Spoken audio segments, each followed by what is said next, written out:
എന്താണ് ഫീൽഡ് എന്നുള്ളത് നിങ്ങൾക്ക് അറിയാമായിരിക്കും. എന്താണ് കമ്മ്യൂട്ടേറ്റീവ് ഡിവിഷൻ റിംഗ് എന്നുള്ളത് നിങ്ങൾ ബൈ ഹാർട്ട് ചെയ്ത് പഠിച്ചിട്ടുണ്ടാവാം അല്ലെ. അപ്പൊ എന്താണ് റിംഗ് എന്ന് അറിയണം, എന്താണ് കമ്മ്യൂട്ടേറ്റീവ് റിംഗ് എന്ന് അറിയണം, എന്താണ് ഡിവിഷൻ റിംഗ് എന്നൊക്കെ അറിയണം. Hi all, welcome to competitive cracker. ഞാൻ നിത്യ മിസ് ആണ്.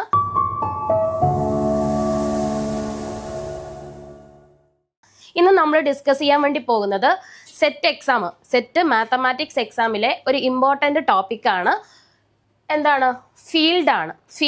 ഫീൽഡിന്റെ കൂടെ തന്നെ ഇമ്പോർട്ടന്റ് ആയിട്ട് പഠിക്കേണ്ടത് എന്താണ് നിങ്ങളുടെ മനസ്സിലേക്ക് ഓർമ്മ വരുന്നത്? ഇന്റഗ്രൽ ഡൊമൈൻ അല്ലെ. ഫീൽഡും ഇന്റഗ്രൽ ഡൊമൈനും കൂടി റിലേറ്റ് ചെയ്തിട്ടുള്ള ഒരു തിയറം നിങ്ങൾക്ക് പഠിക്കാനുണ്ട്. അപ്പോൾ എന്താണ് ഫീൽഡ് എന്നുള്ളത് നിങ്ങൾക്ക് അറിയാമായിരിക്കും. എന്താണ് കമ്മ്യൂട്ടേറ്റീവ് ഡിവിഷൻ റിംഗ് എന്നുള്ളത് നിങ്ങൾ ബൈ ഹാർട്ട് ചെയ്ത് പഠിച്ചിട്ടുണ്ടാവാം അല്ലെ. അപ്പൊ എന്താണ് റിംഗ് എന്ന് അറിയണം, എന്താണ് കമ്മ്യൂട്ടേറ്റീവ് റിംഗ് എന്ന് അറിയണം, എന്താണ് ഡിവിഷൻ റിംഗ് എന്നൊക്കെ അറിയണം. അപ്പൊ അത് നോക്കുന്നതിന് മുമ്പായിട്ട് നമ്മുടെ സെറ്റിന്റെ ഭാഗമായിരുന്ന നമ്മുടെ കുട്ടികളാണ് ഇതൊക്കെ നമ്മുടെ കഴിഞ്ഞ വർഷത്തെ അല്ല, സെറ്റ് ജനുവരി 2026, അതായത് ഇപ്പൊ കഴിഞ്ഞ സെറ്റിന്റെ റിസൾട്ട് ആണ് ഈ കാണുന്നത്. ഇതുപോലെ ഇനിയുള്ള ഇപ്പൊ ഓഗസ്റ്റ് 2-നാണ് എക്സാം വരാൻ വേണ്ടി പോകുന്നത് അല്ലെ. അപ്പൊ ആ ഓഗസ്റ്റ് 2-നുള്ള എക്സാമിൽ നിങ്ങളും ഇതുപോലെ നിറഞ്ഞു നിൽക്കണമെങ്കിൽ അതിന്റെ റിസൾട്ടിൽ ഇതുപോലെ നമുക്ക് ഇനി ഞാൻ എടുക്കുന്ന വീഡിയോസിൽ നിങ്ങളുടെ മുഖം ഇങ്ങനെ വരണമെങ്കിൽ നിങ്ങൾ ഒട്ടും മടിക്കാതെ ഇന്ന് തന്നെ ജോയിൻ ചെയ്തോളൂ. കാരണം ഇനി അത്രയും ദിവസങ്ങളില്ല അല്ലെ. ഓഗസ്റ്റ് 2-നാണ് എക്സാം വരുന്നത്.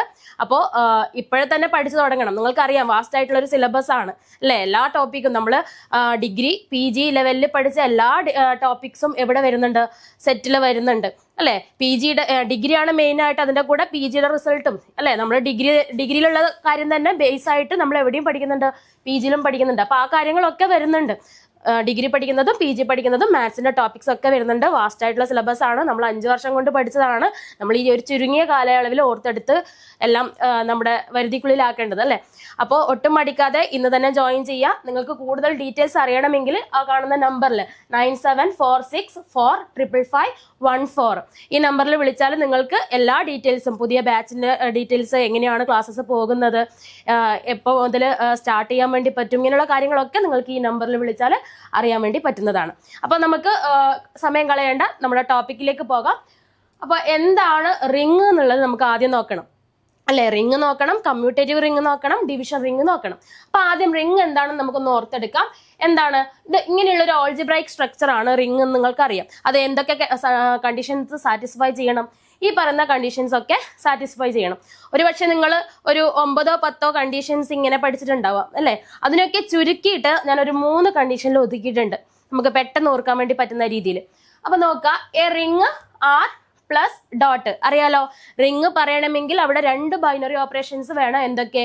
അഡീഷനും വേണം, മൾട്ടിപ്ലിക്കേഷനും വേണം അല്ലെ. അപ്പൊ a ring R plus dot is a set R together with 2 binary operations. എന്തൊക്കെയാണ്? Addition and multiplication on R satisfying following conditions. താഴെ പറയുന്ന കണ്ടീഷൻസ് സാറ്റിസ്ഫൈ ചെയ്യുന്ന ഈ ഒരു ഓൾജിബ്രൈക് സ്ട്രക്ചറിനെയാണ് നമ്മൾ റിംഗ് എന്ന് പറയുന്നത്. അപ്പൊ ആ കണ്ടീഷൻസ് എന്താണെന്ന് ഓർത്ത് വെക്കാം. എന്താണ്? ഒന്നാമത് ഞാൻ എന്താണ് എഴുതിയത്? R plus is an abelian group. R plus എന്താണ്? ഒരു അബീലിയൻ ഗ്രൂപ്പാണ്. എന്താണ് ഗ്രൂപ്പ് എന്ന് വെച്ചാൽ ഒരു ബൈനറി ഓപ്പറേഷൻ ഉണ്ടാവണം. എന്തൊക്കെ കണ്ടീഷൻസ് സാറ്റിസ്ഫൈ ചെയ്യണം? ക്ലോഷർ പ്രോപ്പർട്ടി അല്ലെ. ബൈനറി ഓപ്പറേഷൻ എന്ന് പറയുമ്പോൾ ക്ലോഷർ പ്രോപ്പർട്ടി ഓട്ടോമാറ്റിക്കലി വരും. അതല്ലാതെ അസോസിയേറ്റിവിറ്റി പ്രോപ്പർട്ടി പഠിക്കണം അല്ലെ. Existence of identity, existence of inverse, ഇതൊക്കെ ചേരുമ്പോഴാണ് ആ ഒരു ഓൾജിബ്രൈക് സ്ട്രക്ചർ എന്താവുന്നത്? ആ ഒരു ഗ്രൂപ്പ് അണ്ടർ ഏത് ബൈനറി ഓപ്പറേഷൻ ആണോ ആ ബൈനറി ഓപ്പറേഷൻ അല്ലെ.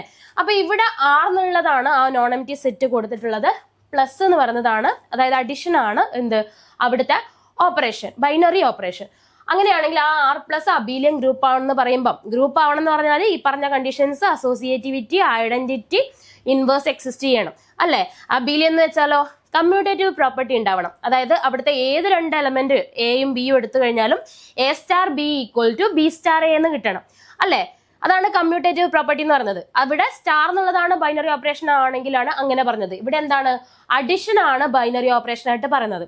അണ്ടർ അഡിഷൻ എന്താണ് കമ്മ്യൂട്ടേറ്റീവ് എന്ന് വെച്ചാല് A plus B equal to B plus A ആയിരിക്കണം for every A, B in R അല്ലെ, ഇവിടെ ആർ എന്നുള്ളതാണ്. ഇത് റിയൽ നമ്പറിന്റെ ആർ അല്ല, അറിയാത്തവർക്ക് വേണ്ടിയിട്ട് പെട്ടെന്ന് ചില സമയത്ത് നമുക്ക് ഇങ്ങനെ കൺഫ്യൂഷൻ ആയി പോകും അല്ലെ, അത് റിയൽ നമ്പറിന്റെ ആറാണോ റിങ്ങിന്റെ ആറാണോ, എപ്പോഴും ആ ഒരു എന്താണ് മൊത്തത്തിൽ എന്താ കാര്യമാണോ പറയുന്നത് അതിനെ ബേസ് ചെയ്ത് മനസ്സിലാക്കാതെ തന്നിട്ടുള്ള ആറ് റിങ് ആറാണോ അല്ല റിയൽ നമ്പർ ആറാണോ എന്നുള്ളത് അല്ലെ. നോട്ടിൽ പലയിടത്തും നമ്മൾ എന്താണ് റിങ്ങും റിയൽ നമ്പറും വേറെ വേറെ ആയിട്ട് നൊട്ടേഷൻ കൊടുക്കാൻ വിട്ടുപോയിട്ടുണ്ടാവും. അപ്പൊ നമുക്ക് കൺഫ്യൂഷൻസ് വരാം.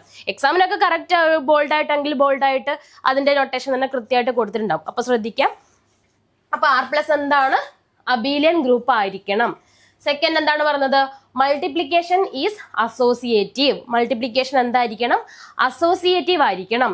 ആർ പ്ലസ് അബീലിയൻ ഗ്രൂപ്പ് എന്ന് പറയുമ്പോൾ അവിടെ അസോസിയേറ്റിവിറ്റി പ്രോപ്പർട്ടി ഉണ്ടെന്ന് പറഞ്ഞു. അത് ഏത് ഓപ്പറേഷനെ ബേസ് ചെയ്തിട്ടാണ്? പ്ലസ് എന്നുള്ള ബൈനറി ഓപ്പറേഷനെ ബേസ് ചെയ്തിട്ടാണ്. അപ്പൊ നമുക്ക് മൾട്ടിപ്ലിക്കേഷന്റെ കാര്യം കൂടെ ഇവിടെ പറയണം. എന്താണ്? മൾട്ടിപ്ലിക്കേഷൻ അസോസിയേറ്റീവ് ആണ്. മൾട്ടിപ്ലിക്കേഷൻ അസോസിയേറ്റീവ് ആണെന്ന് വെച്ചാൽ എന്താണ് meaning? A into B into C equal to A into B into C for every A comma B comma C belongs to R. അതായത് അതിന്റെ ഓർഡർ ചേഞ്ച് ചെയ്താൽ പ്രശ്നമില്ല. ഓർഡർ ചേഞ്ച് ചെയ്താലും നമുക്ക് മൾട്ടിപ്ലൈ ചെയ്യുമ്പോൾ സെയിം വാല്യൂ തന്നെയാണ് കിട്ടുന്നത്. അതാണ് അതിന്റെ മീനിങ്. ഓക്കെ, ഇനി തേർഡ് എന്താണ് പറയുന്നത്? Third condition, left and right distributive law hold ചെയ്യണം. ലെഫ്റ്റ് ഡിസ്ട്രിബ്യൂട്ടീവ് ലോയും റൈറ്റ് ഡിസ്ട്രിബ്യൂട്ടീവ് ലോയും ഹോൾഡ് ചെയ്യണം അല്ലെ. പ്ലസും മൾട്ടിപ്ലിക്കേഷനും ഇടകലർന്നിട്ടുള്ള പ്രോപ്പർട്ടി നിങ്ങൾക്ക് അറിയാലോ. എന്താണ്? A into B plus C equal to എന്ത് വരണം? A into B plus A into C എന്നുള്ള ഫോമിൽ ഇതുപോലെ എഴുതാൻ വേണ്ടി പറ്റണം അല്ലെ. അതുപോലെ left and right distributive law എന്ന് പറയുന്നുണ്ട് അല്ലെ. മറ്റേത് എന്താണ്? A plus B into C equal to A into C plus B into C നമുക്ക് കിട്ടിയിരിക്കണം. ഇതാണ് എന്ത്? ഡിസ്ട്രിബ്യൂട്ടീവ് ലോ എന്ന് പറയുന്നത്. അപ്പോൾ ആർ എന്ന് പറയുന്നത് ഒരു റിംഗ് ആവണമെങ്കിൽ അവിടെ രണ്ട് ബൈനറി ഓപ്പറേഷൻസ് ഉണ്ടാവണം. ഒന്ന് അഡിഷൻ, മറ്റേത് മൾട്ടിപ്ലിക്കേഷൻ. അണ്ടർ അഡിഷൻ അതൊരു ഗ്രൂപ്പ് ആയിരിക്കണം. മൾട്ടിപ്ലിക്കേഷൻ എന്തായിരിക്കണം? അസോസിയേറ്റീവ് ആയിരിക്കണം. അതുപോലെ left and right distributive law hold ചെയ്യണം. ഇങ്ങനെയാണെങ്കിൽ ആ ഓൾജിബ്രൈക് സ്ട്രക്ചർ എന്തായിരിക്കും? റിംഗ് ആയിരിക്കും. അപ്പൊ റിംഗ് എന്താണെന്ന് ഓർത്തെടുത്തല്ലോ. ഇനി എന്താണ് കമ്മ്യൂട്ടേറ്റീവ് റിംഗ് എന്ന് ഓർക്കുക. ഇവിടെ നോക്ക്, അബീലിയൻ ഗ്രൂപ്പ് അല്ലെങ്കിൽ കമ്മ്യൂട്ടേറ്റീവ് ഗ്രൂപ്പ് എന്ന് പറയുന്നത് എങ്ങനെയാണ്? അണ്ടർ അഡിഷൻ ആണ് അല്ലെ. അതായത് ഏത് എയും ബി എടുത്താൽ A plus B equal to B plus A ആയിരിക്കണം എന്നാണ് പറയുന്നത്. അപ്പൊ എന്തായിരിക്കും കമ്മ്യൂട്ടേറ്റീവ് റിംഗ് എന്ന് പറയുന്നത് അല്ലെ? ഇവിടെ ഓൾറെഡി പ്ലസ് അണ്ടർ അഡിഷൻ അതെന്താണ്? കമ്മ്യൂട്ടേറ്റീവ് ആണ്. കമ്മ്യൂട്ടേറ്റീവ് റിംഗ് റിംഗ് എന്ന് പറയുന്നില്ല, കമ്മ്യൂട്ടേറ്റീവ് ആണ്. റിംഗിന്റെ ഡെഫിനിഷൻ പ്രകാരം അണ്ടർ അഡിഷൻ ആർ പ്ലസ് എന്താണ്? ഒരു കമ്മ്യൂട്ടേറ്റീവ് ഗ്രൂപ്പ് ആണെന്ന് പറയാം അല്ലെ. അബീലിയൻ ഗ്രൂപ്പ് ആണെന്ന് പറയാം. അപ്പോൾ എന്താണ് കമ്മ്യൂട്ടേറ്റീവ് റിംഗ് എന്ന് ഉദ്ദേശിക്കുന്നത്? എന്തായിരിക്കും? അണ്ടർ മൾട്ടിപ്ലിക്കേഷൻ അത് കമ്മ്യൂട്ടേറ്റീവ് ആയിരിക്കണം. Okay, under multiplication a ring R is said to be commutative if its multiplication is commutative. Multiplication commutative if a into b equal to b into a for every a comma b belongs to R. അപ്പോൾ അതാണ് എന്ത്?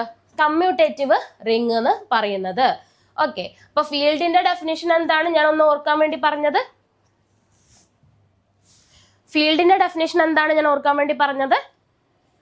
എന്താണ്? Commutative division ring എന്നുള്ളതാണ് അല്ലെ. അപ്പോ എന്താണ് ring, എന്താണ് commutative ring പഠിച്ചു. ഇനി എന്താണ് നോക്കേണ്ടത്? ഡിവിഷൻ റിംഗ് നോക്കണം. A ring with unity is called a division ring or a skew field provided that all non zero elements have multiplicative inverse. എന്താ പറഞ്ഞത്? ഡിവിഷൻ റിംഗ് എന്ന് വെച്ചാൽ എന്താണ്? A division ring with unity. അപ്പൊ division റിംഗിന്റെ എന്താണ് definition പറയുമ്പോൾ അവിടെ എന്താണ്? A ring with unity. Okay, a ring with unity is called a division ring. Division ring എന്ന് പറയണമെങ്കിൽ, അല്ലെങ്കിൽ മറ്റൊരു പേരെന്താ ഇവിടെ സൂചിപ്പിച്ചത്? Skew field. എന്താ പറഞ്ഞത്? സ്ക്യൂ ഫീൽഡ് എന്ന് പറയണമെങ്കിൽ if all non-zero elements have multiplicative inverse. എല്ലാ non-zero elementsനും മൾട്ടിപ്ലിക്കേറ്റീവ് ഇൻവേഴ്സ് ഉണ്ടാകണം. ആർ എന്ന് പറഞ്ഞ റിങ്ങിനെ നമുക്ക് എന്ത് പറയണമെങ്കിൽ ഡിവിഷൻ റിംഗ് എന്ന് പറയണമെങ്കിൽ അവിടുത്തെ ഏത് നോൺ സീറോ എലമെന്റ്, ഇപ്പൊ എ ബിലോങ്സ് ടു ആർ ഞാൻ ചൂസ് ചെയ്തു, അതെന്താണ്? എ നോട്ട് ഈക്വൽ ടു 0 ആണ്. ഓക്കെ, നോൺ സീറോ എലമെന്റ് അതായത് ഐഡന്റിറ്റി അല്ല എന്നുള്ള അർത്ഥമുണ്ട്. ഐഡന്റിറ്റി ഈ A not equal to zero ഉദ്ദേശിക്കുന്നത് ഇവിടുത്തെ ഐഡന്റിറ്റി എലമെന്റ് അല്ല, നോൺ സീറോ അല്ലെങ്കിൽ non identity element have multiplicative inverse. അതിനൊക്കെ എന്തുണ്ടാവണം? മൾട്ടിപ്ലിക്കേറ്റീവ് ഇൻവേഴ്സ് ഉണ്ടാകണം. അപ്പോൾ ഡിവിഷൻ റിംഗ് എന്നുള്ള ആ ഒരു കേസ് എന്താണെന്ന് ഒന്നും കൂടെ നോക്കാം. A ring with unity is called a division ring or a skew field if all non-zero elements have multiplicative inverse. എല്ലാ നോൺ സീറോ എലമെന്റ്സിനും എന്തുണ്ടാവണം? മൾട്ടിപ്ലിക്കേറ്റീവ് ഇൻവേഴ്സ് ഉണ്ടാവണം. അതായത് ഞാൻ ആർ എടുത്തു, ആർ എന്ന് പറയുന്ന ഒരു റിംഗ് എടുത്തു. Okay, A belongs to R എടുത്തു. ഈ എ എന്താണ്? നോൺ സീറോ എലമെന്റ് ആണ്, സീറോ അല്ലാത്ത എലമെന്റ് ആണ്. സീറോ അല്ലാത്ത എല്ലാ എലമെന്റ്സിനും എന്തുണ്ടാവണം എന്നാ പറയുന്നത്? മൾട്ടിപ്ലിക്കേറ്റീവ് ഇൻവേഴ്സ് ഉണ്ടാവണം എന്നാണ് പറയുന്നത്. മൾട്ടിപ്ലിക്കേറ്റീവ് ഇൻവേഴ്സ് എന്ന് വെച്ചാൽ എന്താ അർത്ഥം? A into A inverse equal to identity element കിട്ടണം. A into A inverse equal to identity element എന്താണ്? ഐഡന്റിറ്റി എലമെന്റ് 1 ആണ്. എ റിംഗ് വിത്ത് യൂണിറ്റി എന്ന് പറഞ്ഞത് വെറുതെ അല്ല. യൂണിറ്റി എന്ന് വെച്ചാൽ എന്താണ്? 1 ആണ്. ഓക്കെ, ആ 1 അവിടെ ഉണ്ടാവണം. A into A inverse equal to 1. Okay, തിരിച്ച് എന്തും പറയാൻ പറ്റണം? A inverse into A equal to എന്തായിരിക്കണം? 1 ആയിരിക്കണം. അപ്പോൾ എ എന്താണ്? അവിടുത്തെ ഒരു നോൺ സീറോ എലമെന്റ് റാൻഡായിട്ട് ചൂസ് ചെയ്തതാണ് അല്ലേ? അങ്ങനെയാണെങ്കിൽ അതിന് മൾട്ടിപ്ലിക്കേറ്റീവ് ഇൻവേഴ്സ് എക്സിസ്റ്റ് ചെയ്യണം. മൾട്ടിപ്ലിക്കേറ്റീവ് ഇൻവേഴ്സ് എക്സിസ്റ്റ് ചെയ്യണം എന്ന് വെച്ചാൽ എന്താ അർത്ഥം? A into A inverse equal to 1, A into A inverse equal to 1 equal to A inverse into A ആണ്. അല്ലെങ്കിൽ എങ്ങനെ പറയാം? A into B equal to 1, അതുപോലെ B into A equal to 1 ആണെങ്കിൽ ഈ ബീനെയാണ് നമ്മൾ എന്ത് പറയാ? ബീനെയാണ് നമ്മൾ എയുടെ ഇൻവേഴ്സ് എന്ന് പറയാ. അതാണ് ഞാൻ ഡയറക്റ്റ്ലി ഇവിടെ എന്ത് കൊടുത്തത്? എ ഇൻവേഴ്സ് എന്നുള്ള അനോട്ടേഷൻ കൊടുത്തത്. ഓക്കെ, എല്ലാ നോൺ സീറോ എലമെന്റ്സിനും ഇതുപോലെ എന്തുണ്ടാവണം? മൾട്ടിപ്ലിക്കേറ്റീവ് ഇൻവേഴ്സ് എക്സിസ്റ്റ് ചെയ്യണം. അങ്ങനെയാണെങ്കിലാണ് നമ്മൾ ആ ഒരു റിംഗ് വിത്ത് യൂണിറ്റിയെ എന്ത് പറയാ? ഡിവിഷൻ റിംഗ് എന്ന് പറയുന്നത്. ഇനി ഒരു കാര്യം കൂടെ ഞാൻ ഇവിടെ സൂചിപ്പിച്ചേക്കാം. എന്താണ്? ഇങ്ങനെ മൾട്ടിപ്ലിക്കേറ്റീവ് ഇൻവേഴ്സ് ഉണ്ടെങ്കിൽ, ഇപ്പം എക്ക് മൾട്ടിപ്ലിക്കേറ്റീവ് ഇൻവേഴ്സ് ഉണ്ടല്ലോ, അങ്ങനെ ഒരു നമ്പറിന്, ഒരു നോൺ സീറോ നമ്പറിന് മൾട്ടിപ്ലിക്കേറ്റീവ് ഇൻവേഴ്സ് ഉണ്ടെങ്കിൽ ആ നമ്പറിനെ നമ്മൾ എന്ത് വിളിക്കും? യൂണിറ്റ് എലമെന്റ് എന്ന് പറയും. ഇത് യൂണിറ്റി ആണ്, 1 ആണ്. ഇതെന്താണ്? യൂണിറ്റ് എലമെന്റ് എന്ന് എപ്പോഴാ പറയാ? ആ എലമെന്റിന് മൾട്ടിപ്ലിക്കേറ്റീവ് ഇൻവേഴ്സ് എക്സിസ്റ്റ് ചെയ്യുന്നുണ്ടെങ്കിലാണ് നമ്മൾ എന്ത് പറയാ? യൂണിറ്റ് എലമെന്റ് എന്ന് പറയാം. അതുപോലെ എ ഇൻവേഴ്സിന്റെ ഇൻവേഴ്സ് എന്ത് തന്നെ ആയിരിക്കും? എ തന്നെ ആയിരിക്കും. എ ഇൻവേഴ്സിന്റെ ഇൻവേഴ്സ് എന്താണ്? എ തന്നെ ആയിരിക്കും. അങ്ങനെ അത് വെച്ച് നോക്കുകയാണെങ്കിൽ ഇതൊക്കെ എന്താണ്? ഗ്രൂപ്പിന്റെയും റിങ്ങിന്റെയും ഒക്കെ പ്രോപ്പർട്ടി നോക്കുന്ന സമയത്ത് എന്ത് മനസ്സിലാക്കാം? എ ബിലോങ്സ് ടു ആർ ആണെങ്കിൽ എ ഇൻവേഴ്സും ഇവിടെ തന്നെ ഉണ്ടാവും, ആറിൽ തന്നെ ഉണ്ടാവും. എ ഇൻവേഴ്സ് അവിടുത്തെ മറ്റൊരു നോൺ സീറോ എലമെന്റ് ആണ് അല്ലെ? അപ്പൊ ആ എ ഇൻവേഴ്സിനെ സംബന്ധിച്ചിടത്തോളം ആ എ ആണ് അതിന്റെ ഇൻവേഴ്സ് അല്ലെ? എ ഇൻവേഴ്സ് ഹോൾ ഇൻവേഴ്സ് എന്താണ്? എ ആണ്. അപ്പൊ അങ്ങനെയാണെങ്കിൽ എ ഇൻവേഴ്സിന് അതിന്റെ ഇൻവേഴ്സ് ഉള്ളത് കൊണ്ട് നമുക്ക് എ ഇൻവേഴ്സും എന്തായിട്ട് തന്നെ പറയാം? ഒരു യൂണിറ്റ് എലമെന്റ് ആയിട്ട് തന്നെ പറയാം. അതായത് മൾട്ടിപ്ലിക്കേറ്റീവ് ഇൻവേഴ്സ് ഉണ്ടെങ്കിൽ ആ എലമെന്റ് യൂണിറ്റ് ആയിരിക്കും എന്ന് പറഞ്ഞു. അതേപോലെ തിരിച്ച് നമുക്ക് ഇങ്ങനെയും എന്താണ് മനസ്സിലാക്കാൻ വേണ്ടി പറ്റും. അതുകൊണ്ട് നമുക്ക് എന്ത് പറയാം? ഈ എയുടെ ഇൻവേഴ്സ് എന്ന് പറഞ്ഞാൽ ഈ എലമെന്റും യൂണിറ്റ് എലമെന്റ് തന്നെയാണ്. കാരണം അതിന്റെ ഇൻവേഴ്സ് ആയിട്ട് എ വരുന്നുണ്ട്. ഓക്കെ, അപ്പൊ എന്താണ് യൂണിറ്റ് എലമെന്റ് എന്ന് മനസ്സിലായല്ലോ. അങ്ങനെയാണെങ്കിൽ ഇതേ ഡെഫിനിഷൻ നമുക്കൊന്ന് മാറ്റി പറയാം. എല്ലാ നോൺ സീറോ എലമെന്റും യൂണിറ്റ് ആയിരിക്കണം എന്ന് പറഞ്ഞാൽ മതി. അതായത് ഡിവിഷൻ റിംഗ് എന്ന് പറയുന്നതിന്റെ മീനിങ് എന്ത് പറഞ്ഞാൽ മതി? A ring with unity is called a division ring if all non zero element is a unit എന്ന് പറഞ്ഞൂടെ? എല്ലാ നോൺ സീറോ എലമെന്റും യൂണിറ്റ് എലമെന്റ് ആയിരിക്കണം എന്ന് പറഞ്ഞാലും മതി. ഓക്കെ, യൂണിറ്റ് എലമെന്റ് എന്ന് പറയുമ്പോഴും ഇതേ മീനിങ് തന്നെയാണ് വരുന്നത്. അപ്പൊ അങ്ങനെയും നിങ്ങൾക്ക് എന്തോർത്ത് വെക്കാം? ഡിവിഷൻ റിംഗിന്റെ ഡെഫിനിഷൻ ഓർത്ത് വെക്കാം. ഇനി എന്താണ് മൾട്ടിപ്ലിക്കേറ്റീവ് ഇൻവേഴ്സ്? ഞാൻ ഓൾറെഡി പറഞ്ഞല്ലോ. എന്താണ്? ഒരു ring R plus dot with unity 1, then an element A belongs to R is said to have a multiplicative inverse provided there exists B belongs to R such that A into B equal to 1 equal to B into A. ആ ബിനെയാണ് നമ്മൾ എയുടെ inverse എന്ന് പറയുന്നത്. ഇത് തന്നെയല്ലേ ഞാൻ തൊട്ട് മുമ്പേ സൂചിപ്പിച്ചതും? യെസ്, അത് തന്നെയാണ്. അപ്പൊ എന്താണ് ഫീൽഡ്? എന്താണ് field? A commutative division ring is called a field. അപ്പൊ ഈ പറഞ്ഞ ഡെഫിനിഷനൊക്കെ ഇതിനകത്ത് ഉണ്ട് എന്നുള്ള കാര്യം എപ്പോഴും ഓർത്ത് വെക്കുക. അപ്പൊ അതിന്റെ എക്സാമ്പിൾ ആയിട്ട് എന്തൊക്കെ കൊടുത്തിട്ടുണ്ട്? QRC with usual addition and multiplication, binary operations, അത് രണ്ടുമാണ്. അതൊക്കെ എന്താണ്? ഫീൽഡ് ആണ്. പെട്ടെന്ന് മനസ്സിലായിരുന്ന ഒരു എക്സാമ്പിൾ ആണ് പറഞ്ഞത്. അതുപോലെ രണ്ടാമത്തെ എക്സാമ്പിൾ എന്താ പറയുന്നത്? ഫീൽഡ് അല്ലാത്തതിന് ഒരു എക്സാമ്പിൾ ആണ് പറഞ്ഞത്. എന്താണ്? Z is not a division ring. Z ഒരു ഡിവിഷൻ റിംഗ് അല്ല. ഡിവിഷൻ റിംഗ് ആണെങ്കിൽ മാത്രമല്ലേ അത് ഫീൽഡ് ആവുള്ളൂ. അതുകൊണ്ട് സഡ് എന്തല്ല? ഫീൽഡ് അല്ല. ഇനി സഡ് എന്തുകൊണ്ട് ഡിവിഷൻ റിംഗ് അല്ല? ഡിവിഷൻ റിംഗ് എന്ന് പറയണമെങ്കിൽ അവിടെ എന്താണ്? എല്ലാ നോൺ സീറോ എലമെന്റും യൂണിറ്റ് എലമെന്റ് ആയിരിക്കണം അല്ലേ? എല്ലാ നോൺ സീറോ എലമെന്റും യൂണിറ്റ് എലമെന്റ് ആയിരിക്കണം. പക്ഷെ സഡിലുള്ള ആകെ 2 യൂണിറ്റ് എലമെന്റ് ഏതൊക്കെയാ? -1ഉം 1ഉം ആണ് അല്ലേ? ഇത് രണ്ടും മാത്രമാണ് ആകെയുള്ള യൂണിറ്റ് എലമെന്റ്. അല്ലെങ്കിൽ എന്ത് പറയാ? എല്ലാ നോൺ സീറോ എലമെന്റിനും മൾട്ടിപ്ലിക്കേറ്റീവ് ഇൻവേഴ്സ് ഉണ്ടാവണം എന്ന് പറയാം. അപ്പൊ എല്ലാ നോൺ സീറോ എലമെന്റും 2 ഒരു നോൺ സീറോ എലമെന്റ് അല്ലേ? സഡിലെ ഒരു ഇൻറ്റിജർ അല്ലേ? സഡ് വെച്ചാൽ എന്താണ്? ഇൻറ്റിജറിന്റെ കളക്ഷൻ ആണല്ലോ. അപ്പോ 2 ബിലോങ്സ് ടു സഡ്, ഒരു നോൺ സീറോ എലമെന്റ് ആണ്. പക്ഷെ ഈ 2 ഇൻറ്റു ഇൻവേഴ്സ് നമുക്ക് 1 കിട്ടണമെങ്കിൽ അതെന്തായിരിക്കും? 2 ഇൻറ്റു 1/2 അല്ലെ? 2 ഇൻറ്റു 1/2 ആണ് നമുക്ക് എന്ത് കിട്ടുക? യൂണിറ്റി ആയ 1 കിട്ടുക. പക്ഷെ 1/2 എന്ന് പറയുന്നത് ഒരു ഇൻറ്റിജർ ആണോ? അല്ല. അപ്പൊ ആ യൂണിറ്റ് എലമെന്റ് എന്താണ്? ഇൻവേഴ്സ് എലമെന്റ് അവിടെ ഉണ്ട്, 1/2 അവിടെ ഉണ്ട് നമുക്ക് പറയാൻ വേണ്ടി പറ്റുമോ? അല്ലെ? 2 അവിടെ ഉണ്ടെങ്കിൽ 2ന്റെ ഇൻവേഴ്സും അതേ റിംഗ് തന്നെ ഉണ്ടാവണ്ടേ? പക്ഷെ സഡ് ആണ് ഇവിടെ നമ്മൾ റിംഗ് ആയിട്ട് ചൂസ് ചെയ്തത്. 2 സഡിലെ ഒരു എലമെന്റ് ആണ്. പക്ഷെ 2 ഇൻവേഴ്സ് പറയുന്നത് 1/2 എന്തല്ല? സഡിലെ എലമെന്റ് അല്ല, ഒരു ഇൻറ്റിജർ അല്ല, അതൊരു റാഷണൽ നമ്പർ മാത്രമാണ് അല്ലെ? അപ്പൊ അങ്ങനെ നമുക്ക് എന്ത് പറയാം? സഡ് ഒരു ഡിവിഷൻ റിംഗ് അല്ല. അതുകൊണ്ട് എന്തല്ല? ഫീൽഡും അല്ല എന്നുള്ളത് നമുക്ക് പറയാം. ഇനി നിങ്ങൾ ചെയ്യേണ്ടത് എന്താണ് ഇന്റഗ്രൽ ഡൊമെയിൻ എന്നുള്ളത് ഒന്ന് ഓർത്തെടുക്കാം. എന്താണ് ഇന്റഗ്രൽ ഡൊമെയിൻ? സീറോ ഡിവൈസേഴ്സ് എന്താണെന്ന് അറിയണം. ഹാസ് നോ സീറോ ഡിവൈസേഴ്സ് ആണ് എന്തിൻ്റെത്? Integral domain. ആ കാര്യങ്ങളൊന്ന് ഓർത്തെടുക്കുക. ഇനി സഡ് ഇന്റഗ്രൽ ഡൊമെയിൻ ആണോ അല്ലയോ അതൊന്ന് കമന്റ് ചെയ്യുക. ഇനി വേറെ എന്ത് കാര്യം പറയാൻ വേണ്ടി പറ്റുക? വേറെ നമുക്ക് മോഡുലോ സഡ് പി ഒരു പ്രൈം നമ്പർ ആണെങ്കിൽ സഡ് പി എന്താവുമോ എന്നുള്ളത് ഒരു ഫീൽഡ് ആവുമോ? ഇനി സഡ് എൻ, ഏത് നമ്പർ n എടുത്തു കഴിഞ്ഞാലും, ഏത് ഇൻറ്റിജർ n എടുത്തു കഴിഞ്ഞാലും, നാച്ചുറൽ നമ്പർ ഏത് നാച്ചുറൽ നമ്പർ n എടുത്തു കഴിഞ്ഞാലും സഡ് n ഒരു ഫീൽഡ് ആവുമോ? ഇങ്ങനെയുള്ള കാര്യങ്ങൾ ഒന്ന് കമന്റ് ചെയ്യണേ. ഓക്കെ, അപ്പൊ ഇത്രയാണ് ഞാൻ ഇന്ന് നിങ്ങളോട് പറയാൻ ഉദ്ദേശിച്ചത്. അപ്പൊ ഫീൽഡ് എന്താണെന്ന് മനസ്സിലായി. ഇന്റഗ്രൽ ഡൊമെയിൻ നിങ്ങൾക്ക് പഠിക്കാൻ വേണ്ടി വിട്ടുതരികയാണ്. എന്തെങ്കിലും ഡൗട്ട് ഉണ്ടെങ്കിൽ നിങ്ങൾക്ക് കമന്റ് ചെയ്യാം. അതിന്റെ വീഡിയോ വേണമെങ്കിൽ അതും കമന്റ് ചെയ്യാം. നമുക്ക് ഇനിയും ഇതിന്റെ ബാക്കിയുള്ള ടോപ്പിക്സ്, ഇമ്പോർട്ടൻ്റ് ആയിട്ടുള്ള ടോപ്പിക്സ് നോക്കാം. അബ്സ്ട്രാക്ട് ആൾജിബ്രയിൽ ഫീൽഡും ഇന്റഗ്രൽ ഡൊമെയിൻ റിലേറ്റ് ആയിട്ട് കുറേ കാര്യങ്ങൾ വരുന്നുണ്ട്. ഓക്കെ, അപ്പോൾ നിങ്ങൾ ഇതുപോലെ നിങ്ങൾക്ക് ഇങ്ങനെയുള്ള കുറേ റിസൾട്ട്സ് അറിയണം.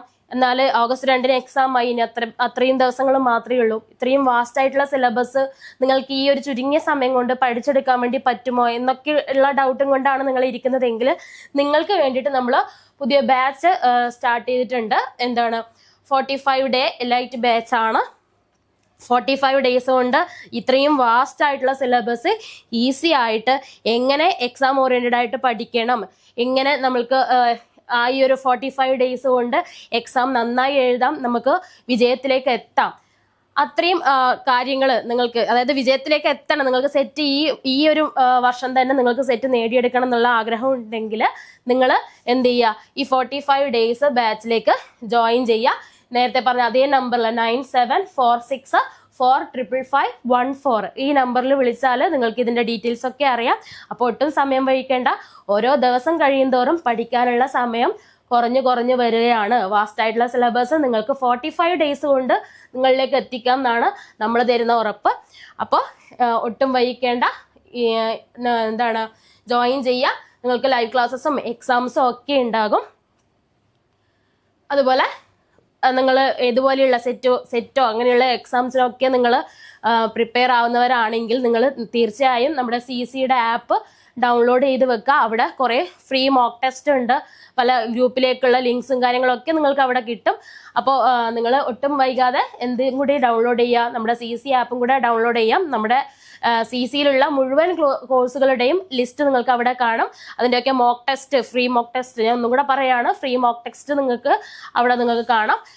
ഓക്കെ, അപ്പോൾ ഇത്രയും കാര്യങ്ങളൊക്കെയാണ് എനിക്ക് ഇന്ന് പറയാനുള്ളത്. അതുപോലെ മറ്റൊരു പ്രധാനപ്പെട്ട കാര്യം, നിങ്ങൾ സെറ്റ് എക്സാമിന് വേണ്ടി പ്രിപ്പയർ ചെയ്യുന്നതാണ്, നിങ്ങൾക്ക് കുറേ വർക്കൗട്ട്സും കാര്യങ്ങളൊക്കെ കിട്ടണമെങ്കിൽ നമ്മുടെ CCയുടെ സെറ്റ് മാത്സിൻ്റെ ഒരു ഫ്രീ സ്റ്റഡി ഗ്രൂപ്പ് ഉണ്ട്.